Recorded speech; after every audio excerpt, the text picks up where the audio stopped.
She called the cops on a quiet black man until they uncovered the truth. It started with a clipboard and a quiet walk down Rosepine Lane. On the surface, it was just another Monday morning in Southmore Grove, a gated community 15 minutes outside Atlanta where the hedges were always trimmed, and the HOA letters arrived right on time. Residents here paid for silence, surveillance, and security. Anything, or anyone, that didn't fit that image drew immediate attention. Eliot Rhames had barely stepped out of his car when the first curtain twitched. He was tall, black, dressed in a clean navy polo and khaki work pants, holding nothing but a tablet and an ID badge clipped to his chest. The logo on the badge read, Civic Shield, Threat Assessment and Residential Integrity. He didn't knock on doors, didn't peer into windows, just walked slowly along the curb, eyes scanning rooftops, fences, electrical boxes, mapping. He had been hired just 3 days prior by Southmore's board of directors after a rash of small but disturbing incidents. Power cables mysteriously rerouted, fake delivery trucks loitering, a few reports of drones hovering too close to bedroom windows. Nothing had been proven. But for a place where even leaves were swept twice a day, whispers turned quickly into budget approvals. Eliot was their discreet answer, a cybersecurity contractor with military background and urban infrastructure expertise. His job, find out who was trying to breach their community and how. But at 8:43 a.m., 30 minutes into his silent assessment, someone had already called the police on him. Across the street, behind a glass-pane door reinforced with decorative wrought iron, Pamela Whitlock clutched her phone to her chest like a crucifix. 56, retired insurance underwriter, neighborhood watch committee lead. She had seen Eliot get out of his car, no decals, no HOA sticker, and start walking the sidewalk with what looked like some kind of scanner. She didn't recognize him. He hadn't knocked on her door. He hadn't waved. He hadn't smiled. To her, that was enough. Yes, 911. I'd like to report a suspicious individual, black male, mid-30s maybe, walking through the neighborhood, looking at houses. I think he might be scouting. The dispatcher asked questions. Pamela gave nervous half-answers. She used words like lurking, recording, and unfamiliar. She even added, he's making people uncomfortable, though she was the only one watching. As she hung up, she peeked again through the blinds. Eliot was still walking, still calm, still tapping notes into his device like he wasn't already a suspect. She didn't know his name. She didn't know he had been background checked by 3 federal agencies. She didn't know that 20 feet from where he stood, behind the decorative ivy along her own fence, was a hidden cellular repeater, planted by someone who had no business accessing internal signals. But Eliot did, and he had just found it. When the squad car rolled through the front gate, lights flashing low but steady, Eliot didn't flinch. He closed his tablet, stood still, and waited. He'd seen this movie before. Different neighborhood, same reaction, same assumptions. He just hadn't expected it this soon. Sir, the officer said as he stepped out, one hand resting on his hip, the other holding a notepad. We've had a report of suspicious behavior. You mind telling me what you're doing here? Eliot calmly extended his ID badge. His voice was even. Eliot Rhames, contractor with Civic Shield. I'm conducting a digital vulnerability sweep, hired by your HOA. The officer blinked. That's so? I can show you the signed entry log and the email from the board president if you'd like. But before he could, a voice cut through the cul-de-sac. That's him. Pamela stood at her walkway now, arms folded tightly. He's been casing the neighborhood. I saw him scanning something behind my property. Eliot turned slowly to face her. No anger, no panic, just quiet focus. You're right, he said. I did scan behind your property. The officer tensed. Pamela's eyes flared. Because, Eliot continued, holding up his screen, that's where someone installed this. He tapped the screen. An image appeared, a device no bigger than a modem, concealed in fake landscaping. Still warm, still transmitting. The cop leaned in. What is that? Signal interceptor, Eliot replied. Someone's been collecting data from security systems in the area. Cameras, door sensors, even baby monitors. This thing was piggybacking off home Wi-Fi. And guess what? Your neighbor's network just lit up like a Christmas tree. Pamela's mouth opened, but no sound came. And just like that, the man she called the cops on had turned into the only one protecting her. Wait, are you saying someone's spying on us? Pamela's voice cracked with disbelief, though the edge of her tone carried more fear than indignation. Eliot didn't answer right away. He kept his tablet raised, eyes locked on the screen. The signal was still active, faint, but enough to confirm what he already suspected. This wasn't just a forgotten tech experiment. It was live, operational, hidden in plain sight. Yes, ma'am, he said evenly, turning the tablet toward the officer now. This unit right here? It's feeding outbound data packets, unencrypted. I traced the pings. Someone's rerouting smart home device logs to a third-party server. Could be video, audio, door access codes, anything. The officer, Sergeant Lyle Mendez, scratched the side of his jaw. He wasn't tech-savvy, but the seriousness in Eliot's voice wasn't lost on him. All right, I'll need to make a call, Mendez said, stepping aside to radio for digital crime support. He kept Eliot in view but didn't reach for cuffs. Not yet. Pamela watched this unfold with growing discomfort. This can't be real, she muttered, more to herself than anyone else. Eliot finally looked at her, calm but firm. You thought I was a threat because I didn't wave, because I didn't smile. But while you were calling 911, I was documenting a possible felony that could affect your whole street. She opened her mouth to object, but the words never formed. Instead, she looked down, embarrassed, conflicted. Just then, another officer pulled up. Detective Anna Patel, Cybercrimes Unit. Slim frame, dark slacks, a laptop bag over one shoulder. She approached without wasting time. Who found the signal? I did, Eliot said, extending his ID again. Contractor. Hired by Civic Shield.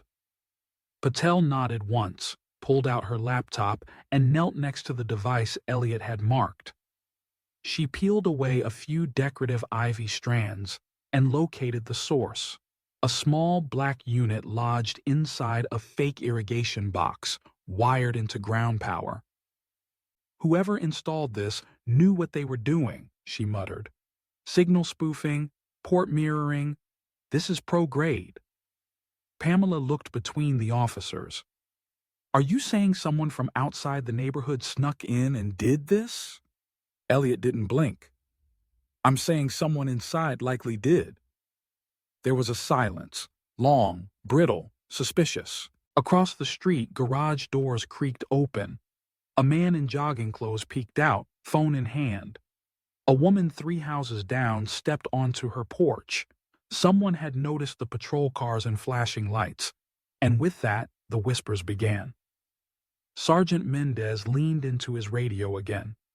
Mendez to base. We're going to need digital forensics and a warrant on possible data breach within Southmore Grove.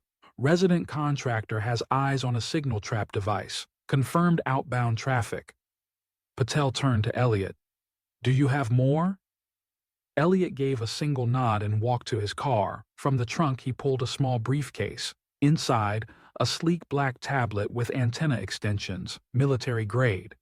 He powered it up, ran a scan, then pointed to the screen.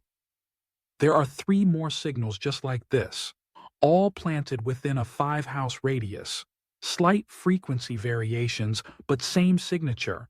Someone's been testing surveillance reach, probably looking to expand. Mendez's brow furrowed.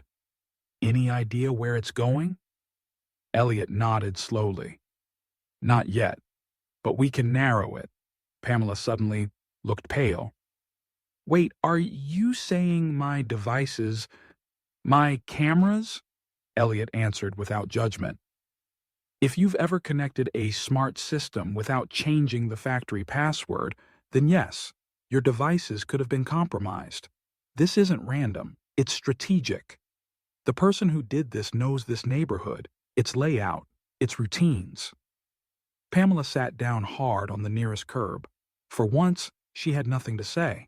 Within the hour, a mobile tech unit arrived, 2 more officers in plain clothes and an IT analyst with a mobile lab. Patel directed them to the other signal sources. Meanwhile, Eliot pulled up homeowner access records and compared them to known device addresses on the network. His fingers flew across the screen. There it was again, a recurring MAC address bouncing between Wi-Fi zones at odd intervals, almost like someone was walking past homes, logging brief access windows, then vanishing. Patel leaned over his shoulder. Looks like someone's piggybacking on network trust, maybe a spoofed SSID with stronger signal strength. Eliot nodded. It's the same trick we used overseas to breach insurgent comms. Create a clone network, same name as the real one, but with higher signal priority. The average user reconnects without knowing. Then boom, you've got an open door. Mendez stepped closer, now clearly uneasy. So what are we looking at here? Just spying? Or is this bigger? Eliot looked him in the eye. If someone's collecting footage, they're likely compiling routines. When people leave, when deliveries come, blind spots in camera coverage. This isn't just about watching, it's about planning. A pause. Then Patel asked the one question that chilled everyone. Planning what exactly? No one had an answer. But Eliot wasn't done yet. He pulled up a log from his encrypted scan, timestamps, location markers, signal strengths, and then something caught his eye. One of the earliest signal spikes hadn't come from a pedestrian. It had come from a router inside one of the homes. He zoomed in, cross-referenced access times. It wasn't random. Someone was testing the network from within, feeding backdoor keys to the planted devices. A dual breach, from inside and outside. He froze. He recognized the IP signature. It matched the clubhouse, the HOA's own private office, locked to residents, accessible only by committee members and admin staff. He turned to Mendez. I need access to your HOA admin building, now. The Southmore Grove HOA office sat at the end of a quiet cul-de-sac, flanked by manicured hedges and a flagpole bearing the stars and stripes, fluttering without sound. From the outside it looked sterile, bland brick, frosted windows, keypad lock by the main entrance. Nothing unusual, but Eliot knew better. He had seen facilities like this before. In Iraq, they were embassy back rooms. In Afghanistan, tactical command posts hidden in broken storefronts. Here in Southmore, it was the perfect cover for someone with access and motive. 11:24 a.m. Detective Patel swiped her credentials at the door. Inside, a modest reception area, 2 side offices, 1 server closet locked with a pin pad, and a conference room with a large smart monitor mounted to the wall. Patel nodded to Eliot. Your move. Eliot pulled out his device again. Run a passive signal sweep. No live uploads, just local pings. Mendez raised an eyebrow. You think someone in the HOA is behind this? Eliot's voice didn't rise, but it hardened. I think someone used their access to mask this operation. Could be an inside job. Could be someone who thought no one would look this close. He walked over to the smart monitor in the conference room. It was off, but a faint LED flickered at the base. Eliot tapped his tablet. The monitor blinked to life, bypassing the idle lock screen. What the? Mendez started, but Eliot raised a hand. Watch this. On screen, the same data logs he'd seen earlier populated the display. access times, camera IDs, device serials. But this time, the logs didn't just come from the hidden signal interceptors. They came from here. From this exact building.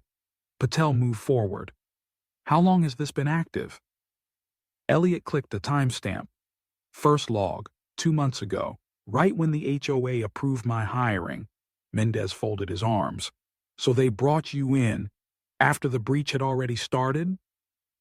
Or to take the fall if anyone got close, Eliot muttered. But the real punch came next. In the top right corner of the logs, user admin Huxley. Patel's brow furrowed. Who's that?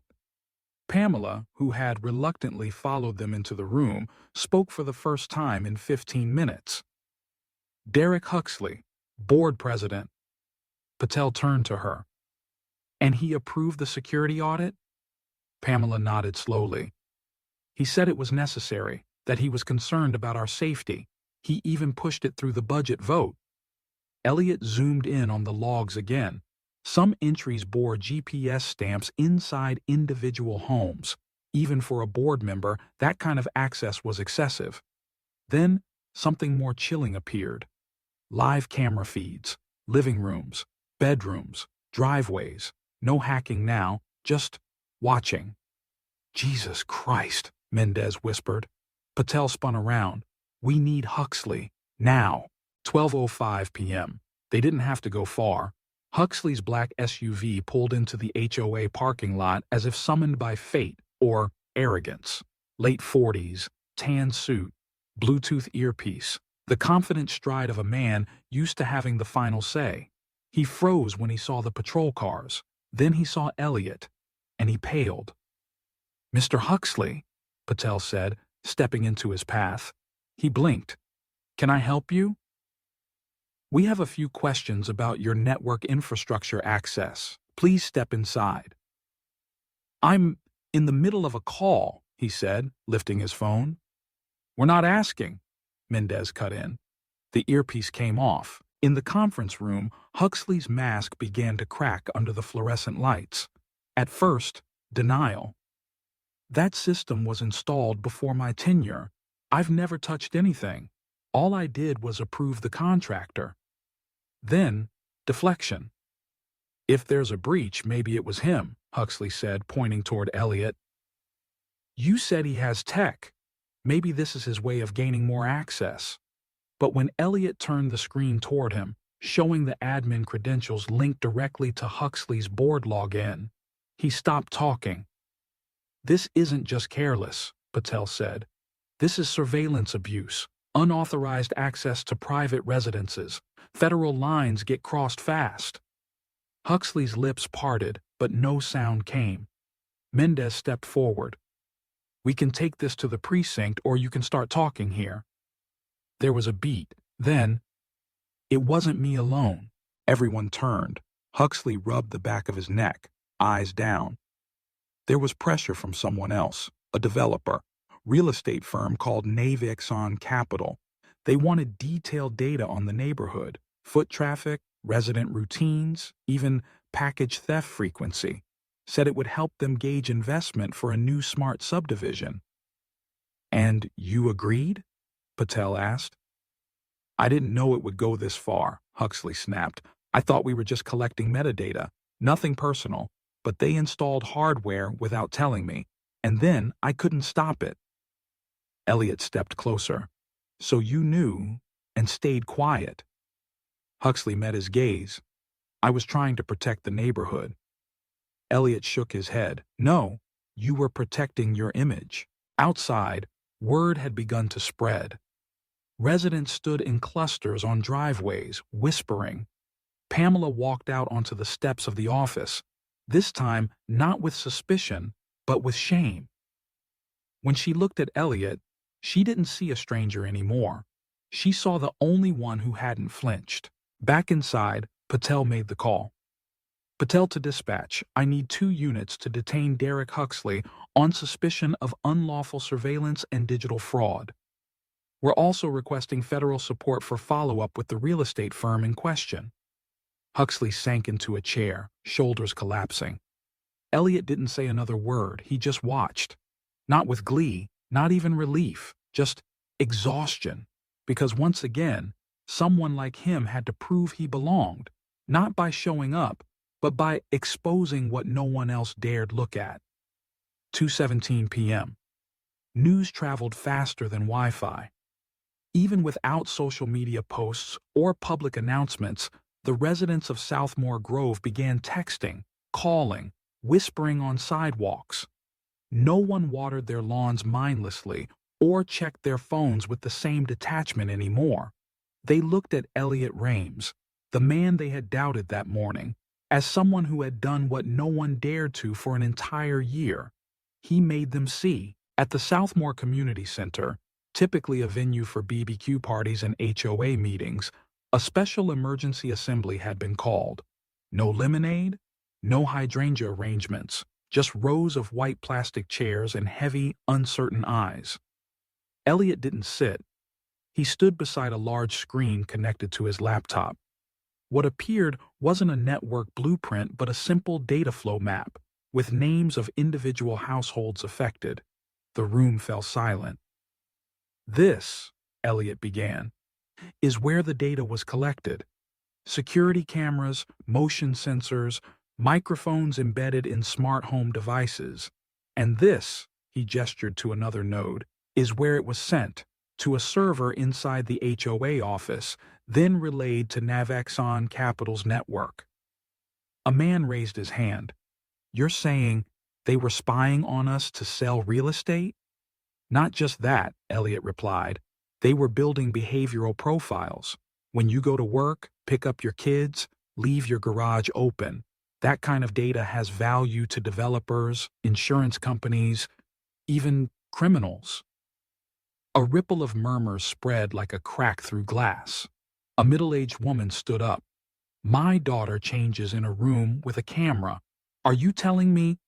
Eliot didn't answer. He didn't have to. Every pair of eyes shifted to the empty seat at the head of the table. Derek Huxley's seat, now vacated and under federal review. Pamela was present. She didn't sit with the HOA board. She stood in the back, hands clasped tightly, her gaze fixed on Eliot. Everything she once believed, about safety, about strangers, about community order, was crumbling in long, heavy silence.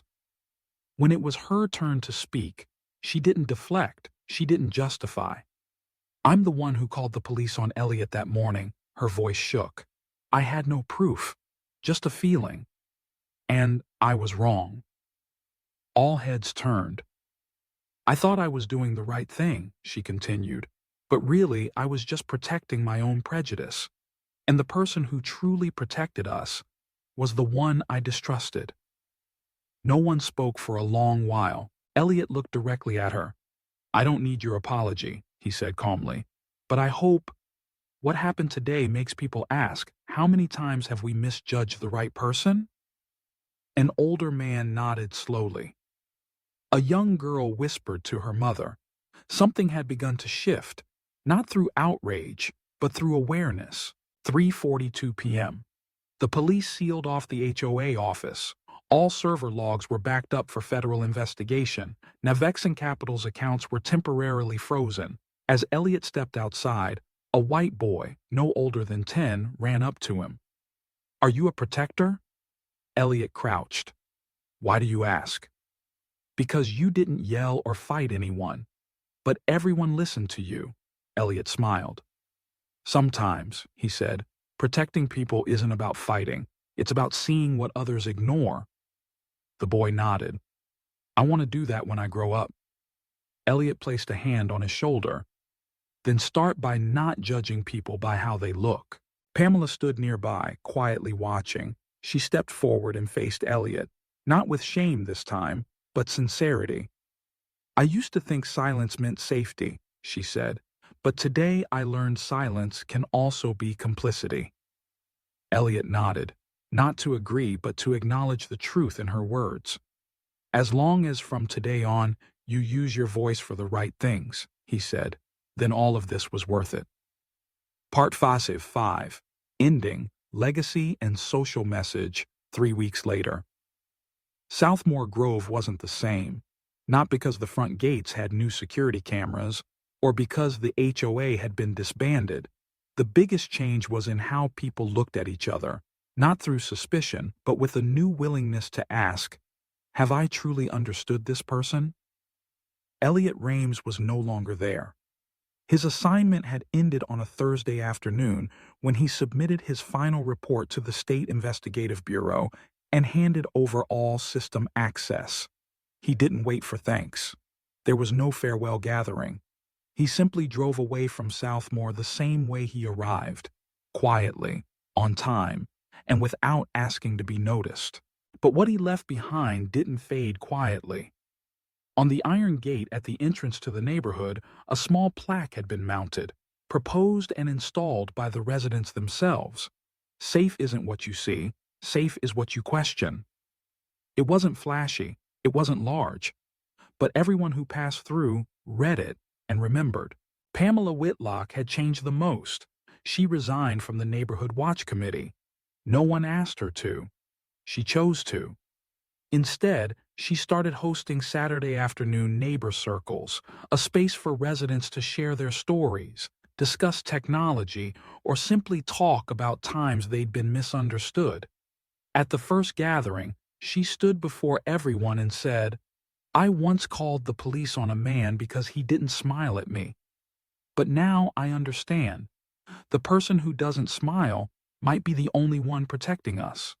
No applause, no praise, but people listened. And Eliot? He never returned to Southmore. But 1 week after he left, a small brown parcel arrived with no return address, only a note, from someone who once looked the wrong way. Inside was a leather notebook. On the cover, "What we ignore is often where danger hides." On the first page, Pamela's handwriting. "If tomorrow you're called to another place, remember, somewhere, someone is learning to see more clearly, and sometimes that someone is me." Eliot closed the notebook and placed it in his bag. He knew he would continue his work, maybe in another neighborhood, a school district, or a city he'd never heard of. But he also knew the real job wasn't about finding devices or cracking systems. It was about uncovering what fear had taught people not to see.